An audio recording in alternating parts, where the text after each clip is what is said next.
Bonjour et bienvenue dans Acteurs Éco, l'émission sur les acteurs économiques du Fénois pour vous aider à rebondir. Dans le monde de l'entreprise, il existe un élément souvent mal évalué car il n'apparaît pas clairement au premier abord. Ce sont les risques professionnels. L'évaluation de ces risques est une étape importante pour le développement des sociétés.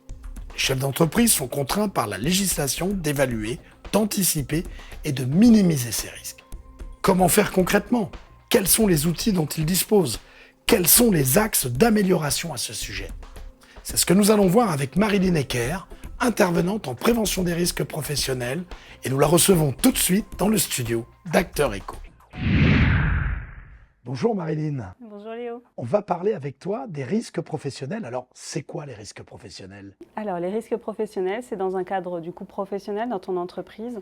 En tant que salarié, quels sont les risques que ton métier t'expose? Donc, par exemple, un boucher charcutier, essentiellement, les risques de coupure. Alors, l'idée, c'est aussi, il y a une législation. Est-ce qu'elle impose à toutes les entreprises de Polynésie de consulter finalement un professionnel? Alors, pas forcément de consulter, mais d'évaluer en tout cas ces risques dans son entreprise. Donc, soit elle est en capacité de le faire en interne toute seule, elle est formée et compétente pour le faire, elle a le temps pour le faire, ou alors elle demande à un prestataire extérieur d'intervenir pour évaluer, rédiger ce document. Alors du coup, si le chef d'entreprise n'est pas attentif, qu'est-ce qu'il risque? Alors, c'est une obligation employeur. L'employeur est responsable de la santé physique et mentale de ses collaborateurs. Donc, il se doit d'évaluer les risques. Alors c'est une évaluation qui se fait dès la création de l'entreprise, où on a quand même des délais et dans quel contexte? Alors, à la création de l'entreprise ou non, ça dépend. Tu dois rédiger l'évaluation des risques dès que tu as plus de 1 salarié. Alors l'évaluation des risques professionnels se fait comment? Alors, il y a 2 façons déjà. Il y a les risques physiques et les risques psychosociaux. Au niveau des risques physiques, on va regarder quels sont les risques dans l'entreprise, les principaux risques, les situations dangereuses, c'est-à-dire par exemple si je prends le risque incendie, on va regarder plus en détail dans quelle mesure l'employé est considéré sur ce risque incendie. Donc par exemple, est-ce qu'il y a des sources de produits inflammables à proximité. Ensuite, on va évaluer la gravité et la fréquence de cette exposition.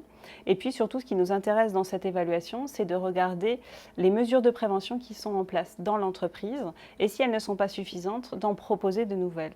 Concernant les risques psychosociaux, c'est un petit peu différent là pour le coup, parce que la gravité et la fréquence, on est sur de l'humain, sur du ressenti, donc c'est différent.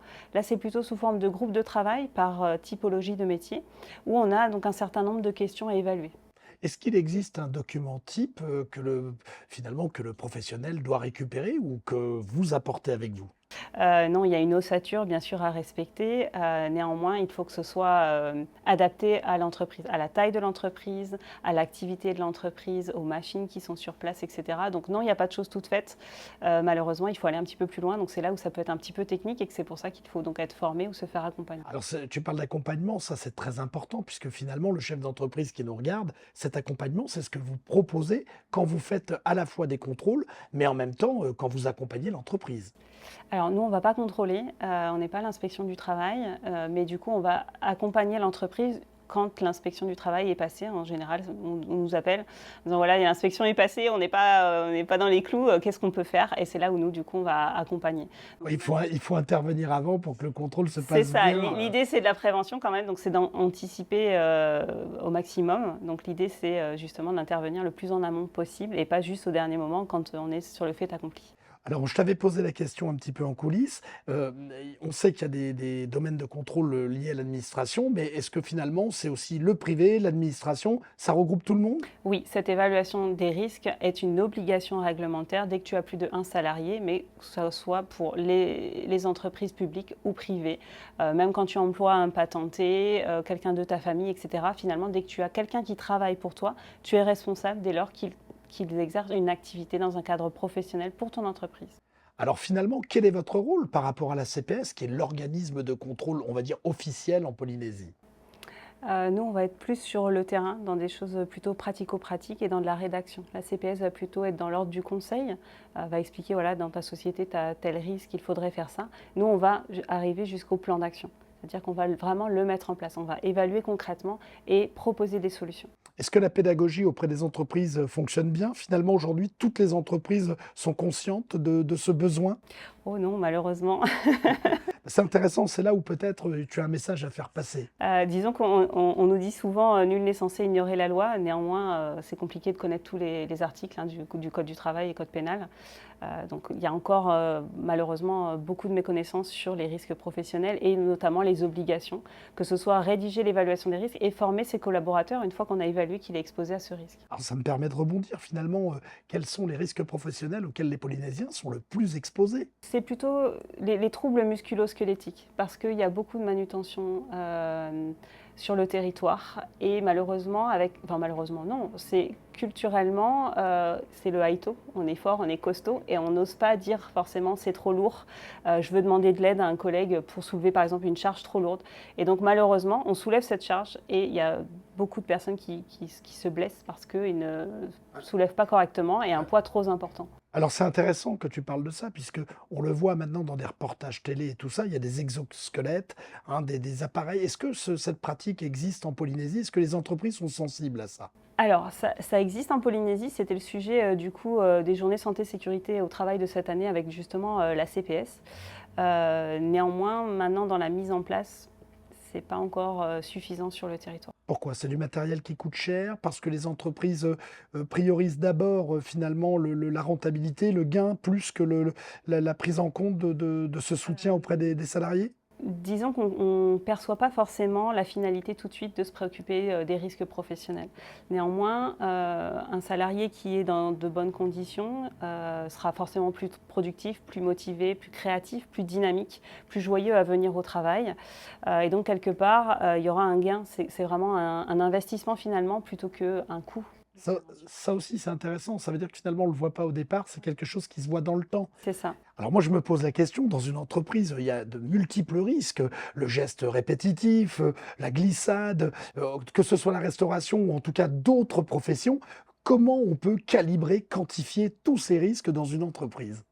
Alors dans les risques professionnels, il y a à peu près une vingtaine de risques. Donc je ne vais pas toutes les énumérer, hein, mais on va retrouver le bruit, les produits chimiques, la manutention, les risques psychosociaux, les incendies, le risque électrique. Enfin, il y en a vraiment une multitude et ça touche vraiment toutes les entreprises. Du coup, ça prend un petit peu de temps. Ma question, ce serait combien de temps il faut en moyenne pour évaluer les risques dans une entreprise? Ça va dépendre du nombre d'effectifs, de la dimension de l'entreprise et des différents risques qu'il y a. Si on est dans une administration, par exemple, plutôt la partie administrative, c'est assez rapide. Maintenant, dans le BTP, il y a vraiment beaucoup plus d'impact et beaucoup plus de risques, donc là, c'est plus long. Quel est le retour des chefs d'entreprise? Puisque finalement, c'est un coût supplémentaire, donc c'est perçu comment? Alors c'est perçu comme une contrainte de prime abord parce que ça a un coût financier et puis ça prend beaucoup de temps. Néanmoins, ça prend du temps parce que les gens ne sont pas suffisamment formés. C'est un métier, hein, finalement, c'est comme un avocat, etc. Il faut des compétences pour le faire. Donc nous, en tant que préventeur, on va beaucoup plus vite pour le réaliser. Donc pour les entreprises qui n'ont pas le temps, il vaut mieux du coup faire appel à quelqu'un pour vous aider. Est-ce qu'on sent une relation entre le salarié et le chef d'entreprise? Parce que quand des mécanismes comme ça se mettent en place, c'est pour le bien de tout le monde. Donc finalement, est-ce que ça ne rapproche pas au sein de l'entreprise? Oui, bien sûr. Et puis l'idée, c'est que cette évaluation des risques soit participative. C'est-à-dire que ce n'est pas juste un document que tu rédiges comme ça sur un coin de bureau. C'est vraiment l'idée d'aller sur le terrain, d'aller au contact justement du collaborateur pour mieux comprendre la fréquence, la gravité, ses difficultés, ses souffrances, pour améliorer les conditions de travail. On a aussi vu que les EPI finalement posaient de nombreux problèmes auprès des salariés parce qu'il faut s'harnacher, il faut des chaussures de sécurité, des casques, pas toujours utilisés malheureusement. Donc finalement, les mentalités sont en train de changer sur ce sujet-là? Je dirais pas changer, mais quand tu abordes les choses différemment, c'est-à-dire quand tu n'es pas dans le porte la chaussure et c'est tout sans explication, forcément tu vas au frontal et ça marche pas.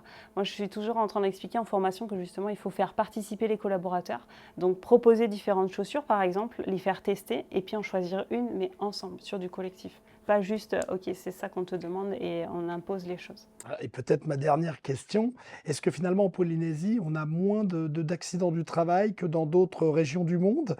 ou est-ce qu'on a chiffré un petit peu tout ça? Non, c'est pareil, on a les mêmes taux. Après, on peut retrouver justement tous ces chiffres au niveau de la CPS. Donc, elle suit vraiment bien les statistiques au niveau accident.